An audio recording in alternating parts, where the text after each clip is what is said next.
Hi everybody, I'm Mike, the sewing salesman from QT Fabrics, and my territory runs from Tennessee to Florida to Louisiana and everywhere in between. And over the years, I've learned how to quilt and sew from my stores, and today, a live sewing salesman from Cynthia's Fine Fabric here in Tamarack, that's near Miami, Florida, that's in the south. It's warm. It's really warm.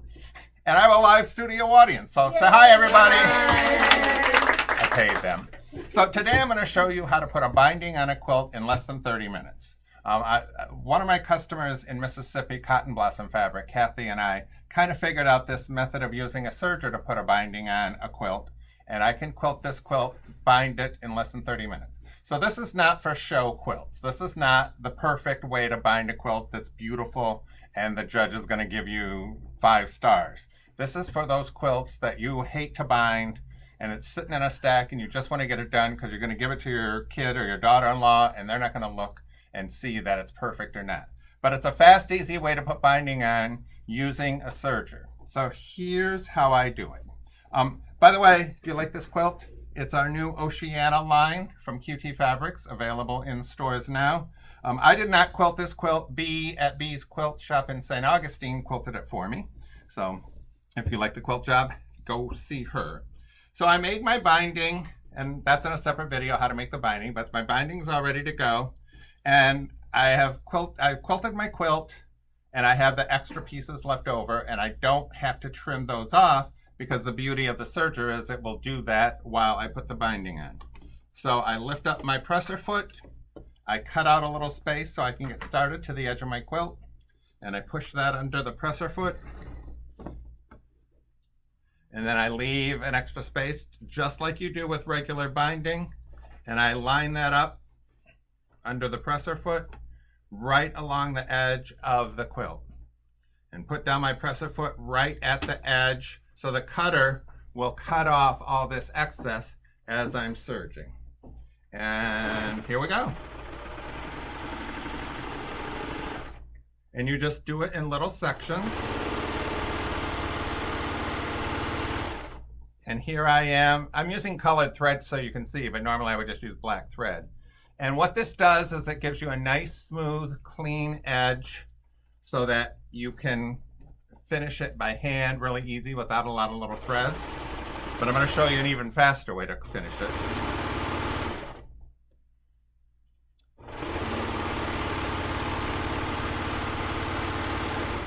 No setting out the quilt and trimming it, no fighting with getting it perfectly lined up.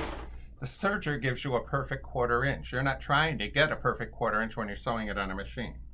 And when you get to the end,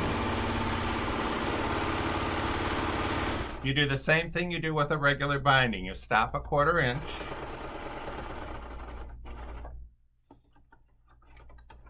And you lift up the presser foot and sew a few stitches off so you can have some extra and cut it off.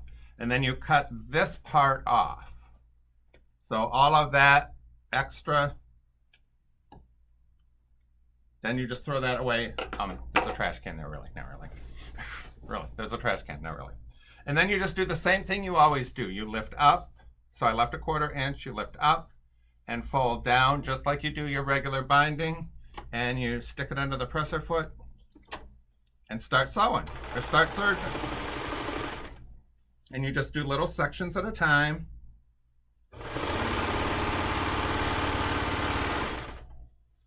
And push that out of your way. And I'm gonna do this probably in about 3 or 4 minutes. Watch.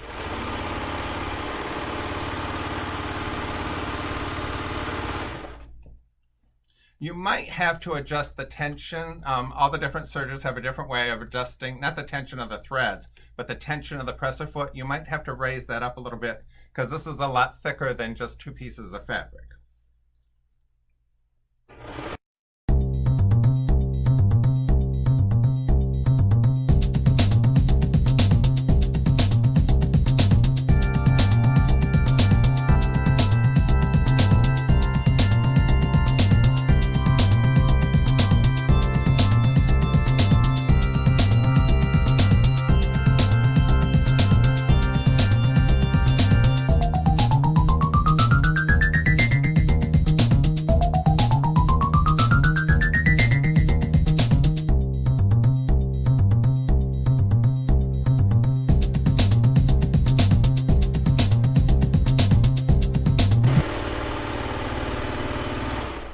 So now we're coming up to the end. And normally I would go and do the cross thing and take it to the sewing machine and do another seam and then finish it like the way you do, and I'll show you that in another video. But today, because I'm just doing this as a quick demo, I'm going to show you the cheat way to finish a binding quick and easy. So you take the starter piece and you cut it, and then you take the end and you fold back about a 1/2 inch and create a nice folded finished edge. And you lay that down, and then you bring your other piece over and overlap it maybe 2 inches and cut that off. And you just tuck that inside. So I just tucked the end piece into the beginning piece, and I lay it all kind of nice and flat. I should put a pin in it.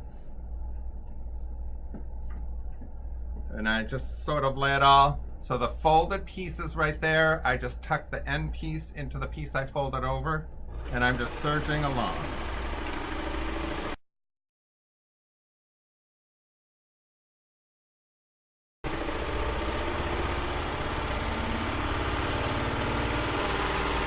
And then I just serged over it a couple, like 4 or 5 inches, so it won't come undone. And there's going to be a little fold in the end of it, but you'll never even notice it. So how long was that? 5 minutes? The binding's on. Next, I'm going to show you how to finish this. So if you want, you can just fold it over and hand finish, just like a lot of people like to do. But the nice thing is with this serged edge, you don't have a lot of threads and everything all in the way as you're trying to hand stitch. But I had a store in Arkansas tell me she machine finishes her bindings, because if you hand stitch, if that thread breaks over the years, it's all going to come out, because it's all just one big long stitch. You just want one big long whip stitch. And if you machine finish your quilt, if a little thread breaks somewhere, it's all a lock stitch and it'll last a whole lot longer. So that's how you put on the binding fast and easy. Watch part 2 to see how to iron it over and to finish sewing down the binding next week. See you next time.